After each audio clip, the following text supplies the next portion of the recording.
A tutti, è il 28 aprile, oggi è mercoledì, un po' più rilassati il giorno dopo Ring, il pre-Ring invece per Tele4, perché ci vediamo domani sera lì alle 21 per parlare di tutte le questioni che riguardano invece il Friuli Venezia Giulia. Allora, abbiamo messo nel titolo ovviamente il Crisanti Gate, di cui dobbiamo parlare questa mattina. Ha scatenato il dibattito politico nella giornata di ieri, tante reazioni, è scesa in campo inevitabilmente anche la gioiosa macchina delle conferenze stampa in tutta la giornata di ieri, il Partito Democratico che si arrabbia in Consiglio regionale in Veneto, lascia l'aula, si presenta, anche doveva stare in smart working, invece si presenta, abbandona l'aula, convoca Zaia che sarà lì martedì prossimo.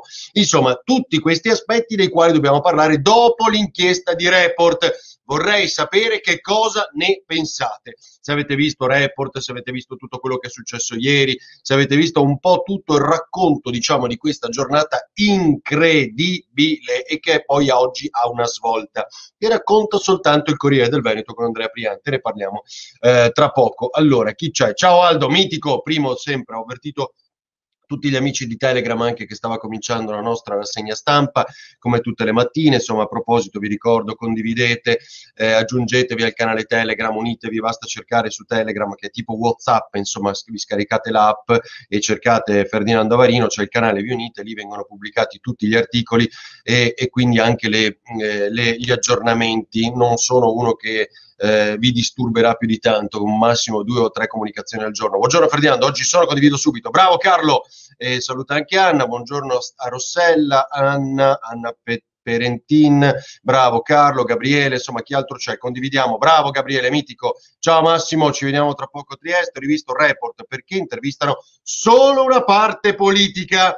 È normale quando si ispira, diciamo, una inchiesta magari da alcune segnalazioni, osservazioni, contestazioni fatte in particolar modo da una parte politica. Adesso vi dico chi sono, però è giusto anche domandarsi, attenzione, partono con un'inchiesta per tesi? È così che fa Report? È una domanda che giustamente ci siamo posti anche ieri sera a Ring. Buongiorno condiviso, grande Antonella, buongiorno a tutti, spero di riuscire a salutarvi tutti. Ciao Cinzia, ciao Anna. Laura che dice, inutile parlare, la sinistra dice dove non governa, col voto governa con l'inganno, la menzogna, la supponenza e l'arroganza, dice Laura. Ornella, buongiorno, ciao Rossella ancora, sempre di più, dai, condividiamo. Avarino, buongiorno. Anna, ciao. Aldo, ancora, mi piacerebbe sapere le qualifiche degli intervistati, quali attività hanno fatto durante la pandemia, adesso lo diciamo. Ciao Livia, buongiorno anche a te. Allora, nel ricordarvi di condividere, ovviamente, cominciamo proprio da questo aspetto. Oggi abbiamo una connessione debole su Instagram, non so perché, vabbè. Paola, bravissima, ciao Ele, Alessandra, insomma Andrea, tutti quelli che sono anche su Instagram, YouTube e via dicendo. Dunque, veniamo agli aspetti che riguardano un po' questa vicenda. Che cosa è successo? Tutto parte dall'assunto, ieri avevo detto non mi sembrava nulla di grave se non questo fuori onda fondamentalmente di Flor, sono stati chiariti un po' tutti gli aspetti. Ecco Bledi, ciao, ho visto il massaggio, dopo ti rispondo, assolutamente l'ho visto e dopo ti rispondo sui banchi a rotelle. Ho visto tante conferenze stampa, le presunte pressioni a questi medici per ritirare il proprio supporto a uno studio che non è uno studio, Flora e il fuori onda, gli asintomatici categorizzati in automatico come asintomatici hanno chiarito ieri, cioè la gioiosa macchina dell'informazione, diciamo, della difesa dopo un servizio pesante come questo è andata in onda. Cosa ne pensate? Perché fondamentalmente la novità di oggi è che, e la racconta soltanto il Corriere del Veneto con Andrea Priante, c'è un'inchiesta a Padova ed è sacrosanta, perché io dico questa cosa qua, bene che ci sia un'inchiesta che finalmente ci chiarirà se ha ragione Crisanti che fa 1500 analisi, 61 tamponi non corrispondono, di 61 tamponi diciamo persone 18 non corrispondono, poi si scopre che non sono 18, sono 12, in realtà di questi 12 soltanto 3. Allora chi ha ragione? Ha ragione Crisanti o ha ragione la regione e tutti gli altri pazzi che hanno fatto i tamponi rapidi in questo periodo, perché il molecolare obiettivamente non era possibile con quei tempi utilizzarlo e sfruttarlo per fare continuamente screening delle persone più a rischio, come nelle case di riposo i medici. c'è questa inchiesta dove sta la Procura di Padova col PM Roberti sull'ipotesi di frode, quindi hanno continuato a usarli pur sapendo che non andavano, li hanno acquistati, come mai, come non mai. È bene che ci sia chiarezza, non so quanto faccia piacere, ma è normale, oggi arriverà il tempo delle inchieste su tutto quello che è successo. Vogliono far sfigurare il Veneto, dice Anna, persino all'estero dicono che il Veneto è la migliore regione e tutti dovrebbero lavorare così, questo è un dato di fatto su molte cose, poi il fuori onda fanno taglia e incolla con frasi di vecchie interviste. Anna, hai toccato un altro punto, che è questo. Ieri sera abbiamo mostrato in diretta, saluto gli amici di Autovega a Trieste, il commento di questo medico che è un sindacalista della NAO Assomed, uno dei sindacati più critici ovunque in Italia, lo sono anche in Friuli Giulia, lo sono qui in Veneto, che dice: hanno preso una mia frase estrapolata da una chiacchierata con un giornalista che riguardava tutt'altro, dopo mesi non ricordo neanche di che cosa si tratti, e l'hanno messa lì senza che io sapessi nulla a ulteriore conferma di quella che era la loro tesi. Quindi anche una delle voci più critiche di quel servizio smentisce quanto detto. Chi è stato intervistato in questo servizio di report?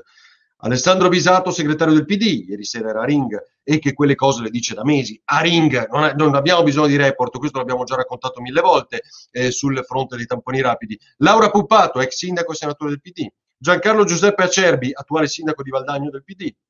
Claudio Beltramello, medico, era candidato primo cittadino a Castelfranco e una persona che parlava di spalle, dicono oggi i leghisti, no? Quindi che ne sappiamo che quella sia una vera tracciatrice che ci dice che erano asintomatici di default. Intanto questo sistema è stato spiegato bene ieri, perché se tutti sono asintomatici pesano meno i sintomatici, e sono i sintomatici quelli che fanno capire la gravità della situazione in una regione e condizionano, diciamo, l'RT tra i 21 criteri famosi che ricordiamo. Bene, cosa succede? Alla fin fine ieri Flor, l'ingenuo del fuori onda, se c'è una cosa, diciamo, che le Iene fanno, Report fa, non so quali altre trasmissioni, è quello di giocare sui fuori onda, insomma dovrebbe sapere un direttore come Flor, no? E quindi taglia i cucci, questo non mi interessa, non voglio, diciamo, rispondere del lavoro di altri, è già tanto aver fatto tutto questo, raccontato tutto questo, esserci confrontati su tutti questi aspetti oggi evidenziati da Report in questi mesi, facendo tutte le domande che dovevamo fare, quindi non mi sembra abbia aggiunto nulla,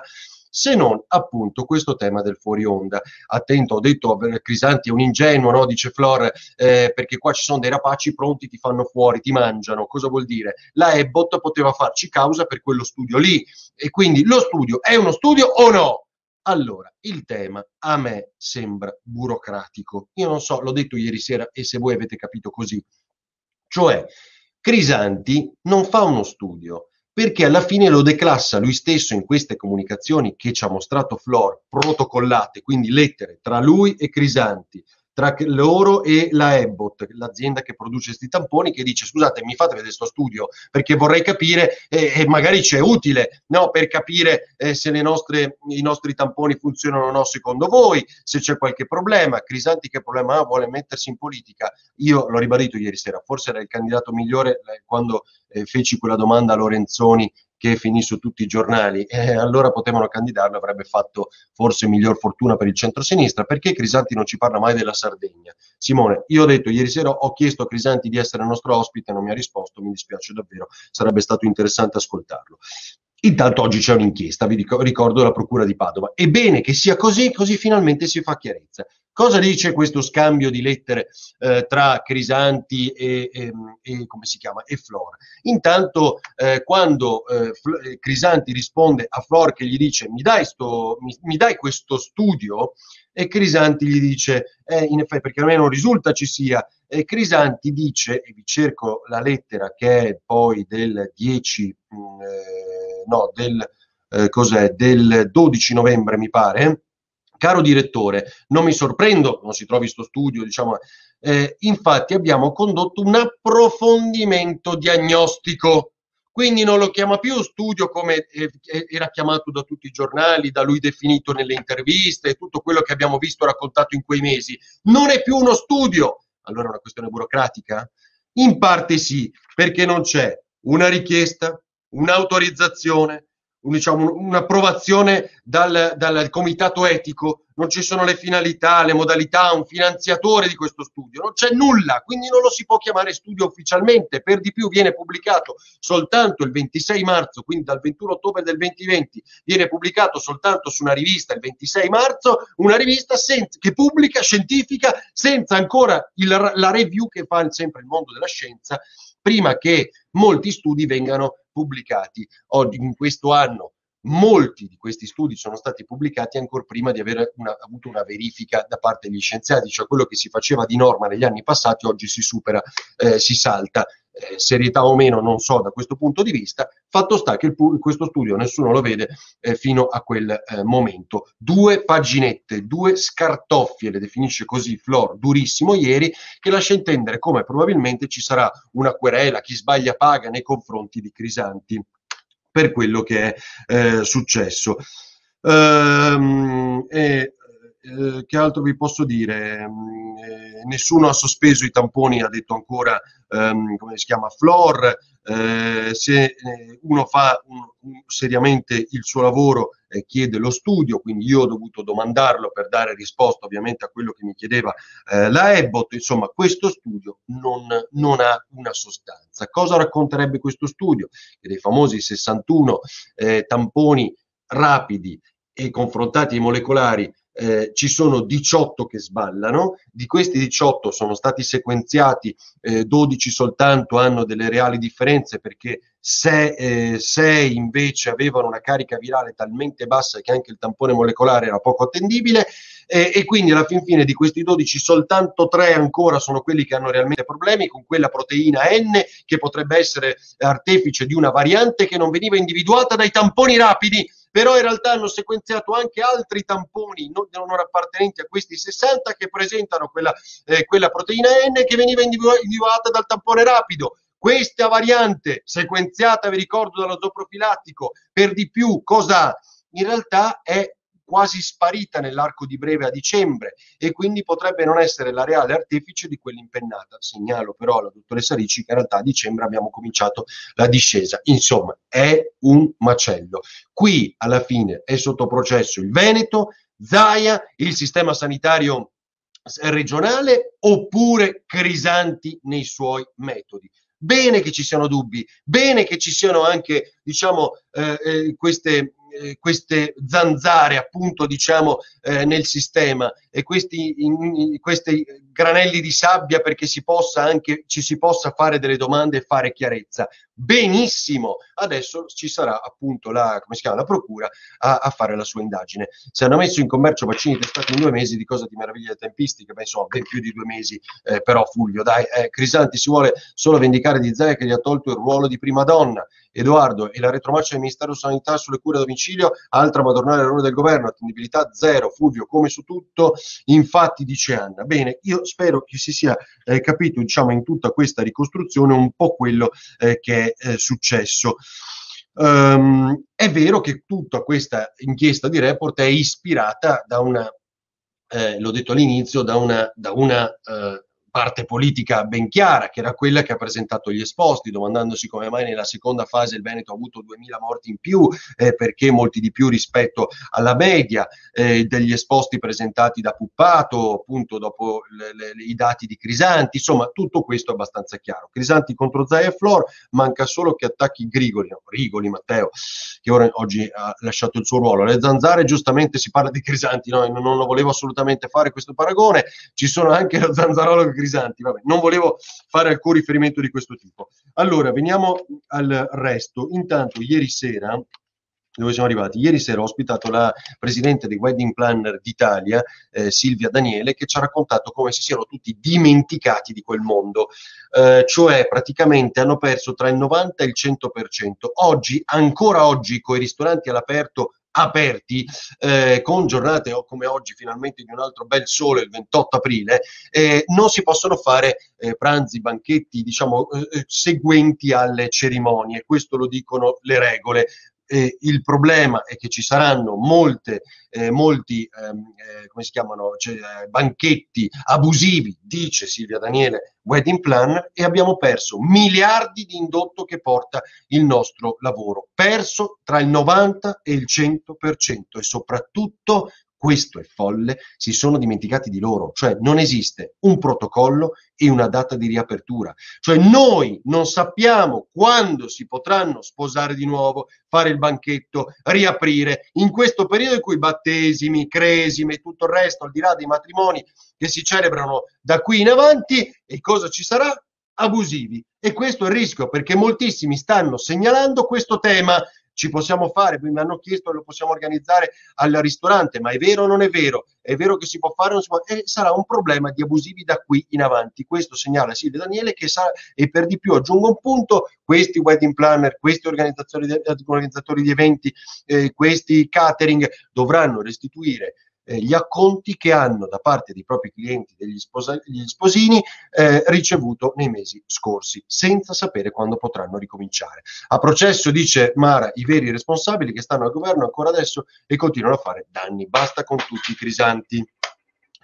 Riscialdo, la pupato la stessa che ha fatto la figura con l'obitorio di Montebelluna, ma si documentano prima di aprire bocca. Laura, sempre lei la sciattona, non so di chi parlano, di parla Laura, dai, non insultiamo. Dunque, poi sulla variante indiana, che preoccupa un po' tutti quanti, c'è una bella intervista oggi, se avete il tempo di leggerlo, sul Corriere. Intanto questi due, padre e figlio, mi pare, no, che siano del Bassanese, è una famiglia contagiata dopo il pellegrinaggio sul Gange. Voi avete visto le immagini del pellegrinaggio sul Gange nelle settimane precedenti? Voi avete visto che cos'è ogni anno? Bene, il premier indiano aveva detto: abbiamo sconfitto il Covid! Guardate che successo che ha, e i numeri che oggi stanno dando probabilmente sono ancora ridotti rispetto alla realtà, in base a quello che raccontano i giornali.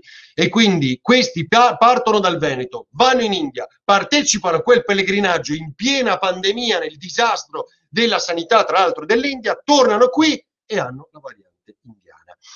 E mentre il premier diceva: abbiamo sconfitto il Covid perché gli serviva per le elezioni, e quindi doveva far celebrare questa cerimonia sul Gange. Bellissimo, un successo straordinario. Questi due contagiati hanno la variante indiana, però io mi fido francamente del virologo che leggo, è quello che mi piace leggere oggi, Maga, sul Corriere, che dice: la variante è già nota a tutti e non ci preoccupa. Due flash, uno sulla scuola, uno sui voli di Stato della Casellati, Presidente del Senato. Intanto c'è il via libera al piano nazionale di ripresa e resilienza, Fratelli d'Italia si astiene, votano no invece gli ex grillini, quelli che dicono non c'è un vero rifinanziamento del super bonus, non c'è il salario minimo. Salvini lo definisce un piano ambizioso, invece siamo leali e stiamo qua, nessuno ci butta fuori dal governo, nessuno pensava che Salvini potesse lasciare questo governo seriamente. Sul coprifuoco va come avevamo pensato, alla fine a metà maggio si fa una revisione. Buongiorno Ferdinando, una domanda da Instagram, Mario, ma tutti questi milioni di euro che Draghi ha fatto approvare, con l'H mi raccomando Mario, a chi vanno? Ai ristoranti, dei bar che stanno piangendo in ginocchio, o si perderanno come tutti gli altri? Questi non sono i 248 miliardi, sono il piano di investimenti, non c'entrano con i sostegni, diciamo. È vero che dovrebbero portare finalmente a un rilancio dell'occupazione fino a 750.000 posti, come dicono loro. Ciao Licia. Allora, Repubblica oggi racconta, dopo i voli di Stato di Salvini, quelli della Presidente del Senato Casellati, con il suo Falcon 900 dell'aeronautica, che può usare senza farne richiesta, perché lei, il Presidente del Consiglio, il Presidente della Camera Fico, possono utilizzarlo senza farne richiesta. Ne hanno uno a disposizione come Presidente della Corte Costituzionale, come il Capo dello Stato, mi pare sono in 5 le cariche, mentre i ministri, per esempio, per utilizzarlo devono essere autorizzati. Cosa dice Edo? Tra poco c'è anche un pezzo di Edoardo sui numeri degli arrivi, invece fronte migranti, lo troverete sul sito ferdinandovarino.it. Metà maggio revisione, sarà meglio o peggio? Io non mi fido più. Cioè adesso ci manca che chiudono di più il coprifuoco, o sparisce o finisce almeno a mezzanotte, mi auguro. Ciao Elisabetta, condividi Elisabetta, mi raccomando, condividete. Cosa dice Repubblica? 124 voli della Presidente del Senato Casellati in un anno per evitare il Covid, replicano, ma non fa un'intervista, non fa una dichiarazione. 97 voli Roma-Venezia, Roma-Venezia perché lei prende sto aereo per tornare a casa a Padova oppure per ripartire, andare a Roma. Il 18 e il 25 agosto segnalano per esempio che ha fatto la rotta Roma-Alghero, Venezia-Alghero, dove era in vacanza la Presidente del Senato. Nessun altro aereo di Stato ha mai volato così tanto in questo anno. 124 voli, lei ha mal di schiena, fanno sapere dal Senato, e quindi non può utilizzare l'auto, e il treno sarebbe stato evidentemente rischioso, treno che pare che usi molto spesso. Ad aprile 9 voli quest'anno, a marzo 16 voli quest'anno, a febbraio 11 voli quest'anno. Salvini ne fece 35 in 14 mesi, ricorda Repubblica, lasciando intendere come mai quella volta si è cercato di fare un'inchiesta. Oggi ci auguriamo, auspichiamo che si faccia un'inchiesta anche sulla Casellati. Diciamo, il disegno è molto chiaro, si dovrà fare chiarezza, immagino, anche su questo. Se ho capito bene, giusto, lo vogliono solo spostare alle 23. Anna, fosse così, sarebbe una follia. Usino gli aerei dell'Alitalia a sto punto, così si paga il deficit. Bravo, Edoardo. Solo che là si viaggia tutti appiccicati, no? I protocolli con la mascherina e basta. Sulle scuole, meraviglioso, io lo trovo un bel progetto, siamo andati lunghissimi, il tema Crisanti Gate diciamo ci ha fagocitato molto. Le scuole aperte anche in piena estate a me piace come progetto, cioè ero molto preoccupato della riapertura adesso delle scuole quando manca appena un mese, ma le scuole aperte d'estate per fare didattica, corsi, gite, approfondimenti culturali, arte, musica, per chi lo vuole, su base volontaria.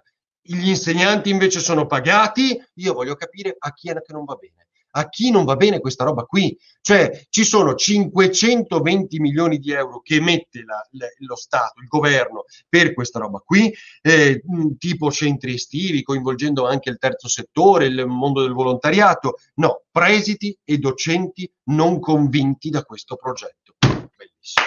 Quelli che volevano la riapertura della scuola, no, però durante l'estate. Come mai no durante l'estate? Voglio capire. Perché tutti noi andremo in ferie quest'anno, andremo in ferie tutti quanti? Non ho qual è il problema, visto che abbiamo sofferto in tutto questo periodo e la priorità erano gli studenti? No? Io voglio capire, i sindacati, ecco qua Aldo, ok le scuole aperte, i sindacati sono d'accordo, cioè qual è il dubbio di una bella idea finalmente di rendere la scuola viva anche d'estate dopo questo anno e mezzo orrendo? Mi spiegate? Ai centri estivi ci vanno. Certo, concordo con te, le scuole aperte in estate, vedete? Voglio capire perché si devono arrabbiare, le persone si ritrovano in casa ed è peggio, giusto? Lì c'è il ristorante, sono più controllati, da medico igienista posso confermare che i maggiori contagi sono in casa. Brava Licia, ecco, sei dottoressa, non lo sapevo. Edoardo, la scuola aperta anche d'estate sarebbe un toccasana per le famiglie che lavorano e darebbero un imprinting positivo, si recupera i ragazzi in difficoltà, sì, tutta la vita. Tra l'altro possono fare anche i corsi tipo in autogestione, una cosa del genere. Concordo con le scuole aperte in estate, vedete, corsi di lingue, sarebbe fantastico. Aldo, voglio fare, ma loro devono fare, ma lo devono fare gli altri. Dunque, ultimo flash, c'è un'intervista al presidente delle Generali Galateri di Genola oggi sul piccolo, che dice con Draghi per la ripresa, cosa ci potevamo aspettare, diciamo era ovvio, e poi parla di un data center nuovo invece da fare a Trieste. Intanto c'è un caso curioso perché Francesco Gaetano Caltagirone, che sale al 5-6% di Generali, ritira le sue quote e non le porta in assemblea nelle prossime ore a Trieste e quindi non voterà il bilancio ed è in aperta rottura, pare, con l'amministratore delegato Donè, che non vorrebbe più alla guida delle Generali. Ma anche i ricrea state ci sono, certo, ma è più bello invece di tenere le scuole chiuse, diciamo, farle restare vive, sarebbe un segnale molto bello di partecipazione e di socializzazione per questi ragazzi. Non ci sono gli autobus carichi. Ciao, buongiorno Ferdinando, buongiorno a tutti. Ciao Riccardo, condividi, mi raccomando. Anna, chiudiamo, ci vediamo poi sul sito ferdinandovarino.it. È giusto aprire le scuole in estate, anche per i centri estivi costano, ci aiutano tutte le famiglie che hanno figli dai 3 anni in su. Laura, sempre i sindacati che remano contro.